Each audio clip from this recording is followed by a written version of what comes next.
Hello everyone, it's Seth, probably better known as Saffron Olive, and I'm back here today once again with Chaz. How you doing, Chaz? How's it going? Glad Uh, to be back. Doing well. Glad to have you back. And today we're on to the red cards of our Eldritch Moon set review. So let's jump right into it with one of the more interesting cards in the set. The Mythic Dragon is Mirrorwing Dragon. So Chaz, what do you think of Mirrorwing? Yeah, so I think the biggest, the most egregious thing here is the missed opportunity to make an Eldrazi dragon, but I'll let that slide. Because Mirrorwing, I had to read this card a few times just to make sure I knew what was going on with this card, and I know it's not Stormbreath Dragon. I know Chris Van Meter out there who plays a bunch of Stormbreath Dragons may not like this card initially, but I think it's actually pretty good, and it has like a built-in weird like protection, and they have printed cards like Murder, and it just seems like such a blowout if you decide to try and deal with Mirrorwing Dragon and you have a bunch of creatures out yourself, and it will turn that removal around on you. I think it's kind of just solid on its own, just being a 5 mana 4/5 flying. Yeah, when I first read it, I thought it was another kind of janky Zada card, and Zada hasn't proven to be very good. But I think it might have more. Unfortunately. Yeah, I know that's a card I would really love to make work. And Yeah. I have learned that this does not work with Zada. I had a couple people ask me if you could go infinite, kind of bouncing a spell back and forth between Mirrorwing and Zada. And that does not work because the spells trigger when they are cast, and the copies are not technically cast. So there's no wombo combo there.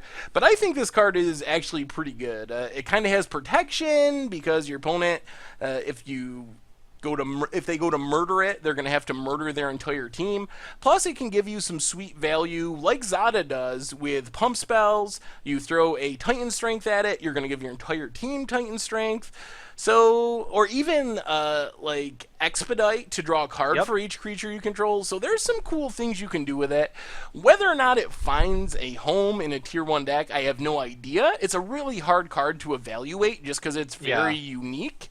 But I think it has a decent power level, and I wouldn't be surprised if someone figured out a way to make it work.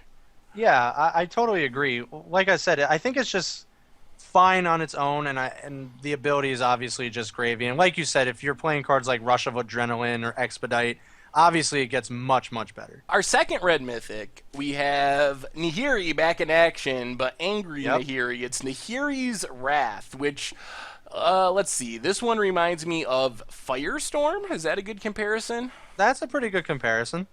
So what do you think, Chaz? Is this card anywhere near playable? I think it is. I think it's a pretty good red removal, which is, I think, in short supply in standard right now, fortunately. I think that kind of fills the role in addition to the other red removal that we've seen in this set. It can get to pretty absurd numbers pretty quickly just by discarding a couple of 2 or 3 converted mana cost stuff. It can deal 5 damage to a couple of different things. So I think it will see play. It probably be playing a niche role, but I'd be surprised if we never see this card because it is powerful. Like we've talked about, and I guess the theme of this whole block is madness and delirium, so it obviously benefits those abilities. So we'll see. I think it's pretty powerful though. Yeah, I can imagine some big blowouts if you can discard Madness cards with this card. And I think that hitting Planeswalkers is really key. If it was just discard a couple cards, kill a couple creatures, it wouldn't be that great. But the fact that you can also take down a Planeswalker, which is sometimes one of Red's weaknesses, is pretty beneficial. Also, keep in mind that you can discard your random lands. Yes, they don't add to the converted mana cost because they have 0 converted mana cost, but they do count towards the X, so you'll be able to discard 1/5 drop in a couple of lands and hit 3 different targets. So I think Yep. there's a possibility that this ends up seeing play. It's definitely not Bonfire of the Damned level red removal, but it is a decent card, and I think there could be a build that made it very good. Entering the land of rares and going back to the land of intro pack rares, we have assembled alphas, a nice 5/5 for 6. The new Inferno Titan, Chas. No, but it's all right, I guess. It's just a big group of wolves, I guess. It's not really that exciting. It's probably really good in draft, but yeah. Yeah, I don't know. It's an intro pack rare. Moving Yeah, on. it's definitely on the lower end of the intro pack rares, though. Well, how about a card that has some odd potential in Bedlam Reveler? I love this card. I think it's great. I think if red is going to be viable in any sort of the sense in standard, this will probably have something to do with that. It's obviously much better when you have a high density of spells. It has prowess. It costs less for each instant or sorcery you have. And it refills your hand in red. And I think that's really just great all around for red. So I'm really excited for this card. I don't know where it immediately slots into. I don't know how much spell density there could be in more of a traditional red aggressive list. If there's enough spells in there to support that, but maybe this could be built around in a sense that you're just playing a high spell density deck and you use a card like Bedlam Reveler to restock your hand. Yeah, I'm really torn on this one. I think it's going to be challenging, kind of as you said in standard, that I just don't know if there's enough spells in the typical deck. Maybe you can build some sort of blue-red Bedlam Reveler thing in the ice deck that can really take advantage of spells. It is a horror, so it would work with Thing in the Ice. I'm a little curious as to whether this could find a home in older formats, which are already playing lots of spells in some decks. When you're playing Brainstorms and Ponders and Lightning Bolts, you could power this up pretty quickly, and if you can cast it for 2 mana on, I don't know, turn 4 or something, it's a pretty reasonable card. I don't know if it's good enough for those formats, but I think it's worth considering. I don't really expect it to happen, but the way it's worded and the power level that it has, it at least makes me think, well, maybe there's some shot that it happens. Next, we have the second member of the collective cycle. So this is collective Defiance. So instead of discarding cards to pay escalate, you actually have to pay mana for this one. So what do you think, Chaz? I don't feel great about paying 3 mana for a Flame Slash, but what sucks is like this actually could be worth it in standard where red removal is in short supply, and the escalate is much worse than just discarding a card. I would much rather have discarding a card than paying extra mana. Maybe it has some applications, I think. Yeah, I'm not excited about this one just because what I see it doing is being another searing effect, like Searing Blaze or Searing Blood. You do 4 to a creature, 3 to an opponent. That's a reasonable card, but it's not that reasonable of a card when you have to pay 4 mana and it's at sorcery speed. Those cards, Searing Blaze and Searing Blood, are really good because they're 2 mana in instant speed. So I think this is like double the mana in it. Most of the time it is going to play exactly like a Searing Blaze or Searing Blood. Sure, you get 1 more damage to the creature, but so I don't know. It still might be good enough for standard, but to me it looks like a worse version of some recent uncommons we've seen. Well, alright, let's talk about a red card that I'm pretty confident is good. And this one is going to be a little different because Eldritch Moon has meld cards. We're doing the meld cards together because it would feel weird not to talk about the whole package. So up first we got Hanweir Garrison. So what do you think, Chaz? A 3 mana 2/3 that can make some humans. Well, I think it was good that you were confident that this is a good card because it is. Obviously it has great interactions with cards like Thalia's Lieutenant. It's just great on its own, and I think these meld cards, especially this one, it's just good on its own, and then the meld is just gravy at that point. And both of the individual cards are good, which I really like. Hanweir Garrison, these types of creatures, we look back at cards similar to this, like Goblin Rabblemaster, and those have always been really successful. If there's any chance that there's a viable red base aggressive list, this is going to be a part of that, and then you can also play the Battlements, which we'll talk about in a second, as just kind of two individual good cards that can meld together later on in the game. Yeah, I mean, I agree with you. I think this card's very good. It's almost like a miniature Hero of Bladehold. It only costs 3 mana, Yeah. and it doesn't battle cry your team, but you're still getting 2 tokens every time it attacks, which I think is pretty powerful. As far as seeing play, my main worry is the decks that want this, humans decks, don't tend to be heavy red. Maybe it'll be worth it to play Hanweir Garrison, but I'm not 100% sure if it'll find a home in the typical humans list, just because they don't really want to play that much red mana. But this card could be powerful enough to necessitate rebuilding and reimagining what humans looks like. Yeah, I think the red list could adopt this. I mean, it does play well with the red cards they're already playing, like Goblin Bushwhacker 2.0, that that power up your entire team. Well, you're spawning more creatures with this. You're making your team that much bigger to blow them out with an effect like that. Like I said, it plays really well with Thalia's Lieutenant. So Thalia's Lieutenant's going to get pretty big pretty quickly, and yeah.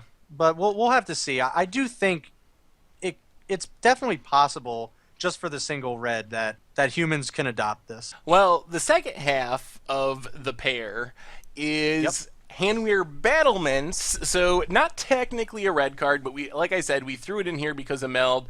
So adds colorless, can pay a red and tap it to give something haste, and then you can pay 5, including 2 red. You exile both it and the Hanweir. The Garrison. The Hanweir Garrison. Thank you, Chaz. No problem. And then you flip around into the big payoff, which is Hanweir the Writhing Township, which feels like an absurdly powerful card. Oh, yeah. So you throw on your Dragon Ball Z earrings, and they fuse into the Writhing Township. So yeah, let's just kind of break this down. So the Battlements, like we talked about, is just good on its own. It's awesome that it comes into play untapped. That's really great. Giving stuff haste on lands is not something we see often. So I think this has applications even outside of standard, like definitely EDH, where you don't have many lands that give haste, like Hall the Bandit Lord comes to mind. This is obviously great in those scenarios where you want to give your general haste. And being able to control the meld for that cost just seems awesome, because you can kind of save or protect the meld card a little better when you can control the meld. So I kind of like that added benefit. And yeah, the Writhing Township, if that doesn't get removed immediately, it's going to end the game really fast. Yeah, I mean, for me, the bottom line on meld cards is both of the front halves have to be good on their own, and I think in this case they are. Both of these cards I could imagine wanting in decks on their own, and they're even better together, because you can haste in the Garrison, get those creatures right away, the tokens, so you can hit for like 4 damage, and if you flip it around, it's just game over pretty much. One attack is 13 damage, and you're leaving those tokens behind. It's almost like a powered up Grave Titan if you can flip around.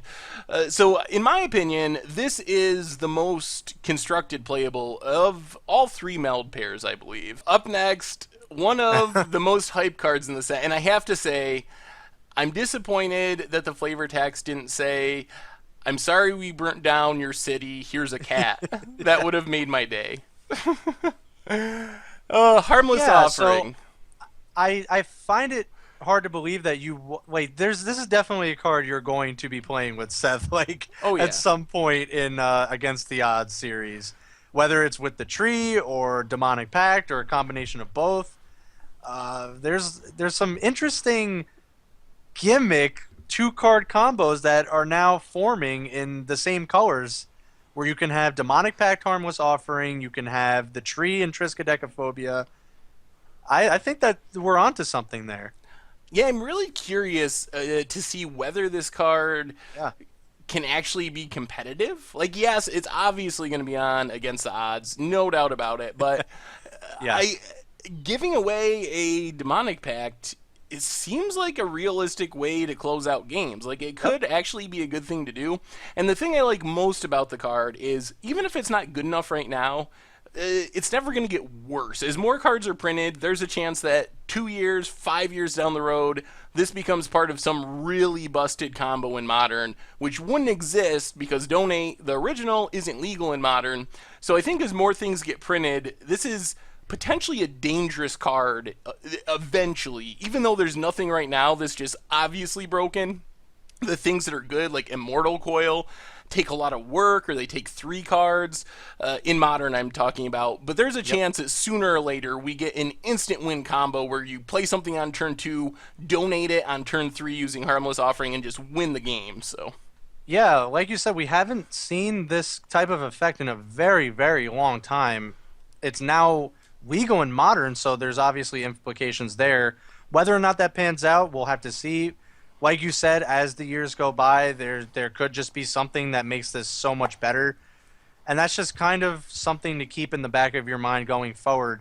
It's an effect that doesn't it's not really in red too often, but it does happen from time to time with cards like there's a card in World Wake like the Bazaar something. Trader, yeah. Yeah, Bazaar Trader. So it has happened from time to time. So I'm really interested to see where this goes. Yeah, I am too, and the fact that they made it the cute little kid Oh, makes it all worth it. So, yeah, up absolutely. next we have a card that my question is, Chad, is this a better or worse Ball Lightning? Well, it is one more mana, so I don't know if that just is the end of the story right there when it comes to Ball Lightning. But in Standard, it could be just as good because it's kind of like a pseudo removal too. You force one of their creatures to block it, and that's not always something you. Well, that's always not something you had to deal with Ball Lightning. They could just never block it. They take the 6, and it's just a 3 mana 6 damage burn spell. This is a little different because it's almost a removal too, and while they may take less damage, you get to remove one of their creatures and potential blockers. I don't know. I don't know if this is better than anything that we have in Standard right now, but it's definitely something to keep an eye on because I don't know if I just want to play Thunderbreak Regent right now in current Standard, but with Dragons rotating fairly soon, maybe that's where the Devils come in. And the thing it has going for it, I think, is you get to choose the creature. So not Yep. only do you kill a creature, you kill your opponent's best creature, theoretically, and you get in a bit of combat damage. So I think that makes it interesting. It also benefits from the fact that instant speed removal in Standard is pretty scarce at the moment. The best removal we have, Declaration Stone, is a sorcery. Ruinous Path is a Yep. sorcery. The new Lightning Strike card is a sorcery, so a lot of the commonly played removal isn't going to hit this, so you're not going to worry too much about your opponent blowing you out. So if you're constantly trading up with this and killing one of your opponent's big threats, it could have a place somewhere. But like you said, there's some pretty good options in the 4-drop slot right now, so I don't know if it'll happen immediately. Yep. Our last red card, another vampire, Stromkirk Occultist. More madness. Yep. More madness. It's obviously great for the madness card, and I think this is kind of innocuous but really powerful. And I think it really only has to hit a couple times to get really good value out of it. But yeah, I don't know where this fits in right now. If it even fits into vampires, there just seems to be so many different cards fighting for that, well, both mana slots at that point, where you're trying to madness this card for 2 or just straight up play it for 3. My biggest argument against this card, and I can't think of the name right now, but there was a 3-mana red mythic with double strike that essentially had this ability, except it was one prophetic flame speaker. Yes, that's the one. And that card looked really good, and people were really hyped about it. And then it did essentially nothing the entire time it was in Standard. And this looks pretty similar. Like, it gains a bit of power, but it loses on the double strike. So I don't know. That would be my concern. Also, you got Sin Prodder with similar stats that doesn't really need to attack to potentially generate card advantage in the same mana slot. So it could be a part of a deck, but I'm not really sold on this one. I think this one is down my list of red rares. Yeah. It's not really great, but not too terrible. And like you said, you made some great comparisons. And yeah, with just so many different other cards kind of clamoring for that spot, I don't know if this comes out on top. And that's kind of where I'm at with this card. All right, Chaz, that's been the red section of our Eldritch Moon set review. So what do you say? What's your favorite red card? Has to be the Hanweir Garrison. I love that card. I love how aggressive it is. And it's just an all-around great card. And I can't wait to play with it. I agree it's a great card, but for me, the cards that are my favorite are the ones that really get my brewer's juices flowing, and that's got to be Harmless Offering. There's just so many things that could potentially be done with that card that it's the card I'm most excited to play. Is it the best card? No. If I was going to have to pick the best card, I would probably agree with you and go with one of the Hanweir cards. I think the land is very powerful as well. Yep. But as far as my favorite card, it's got to be Harmless Offering. Anyway, that's been the red section of our set review. Make sure to tune in tomorrow when we're going to be going over Chaz's favorite color, the green cards. Yep, can't wait. So Chaz, I'll see you tomorrow when we talk some Eldritch Moon green cards. All right, awesome. Take care, and thanks everyone for joining us.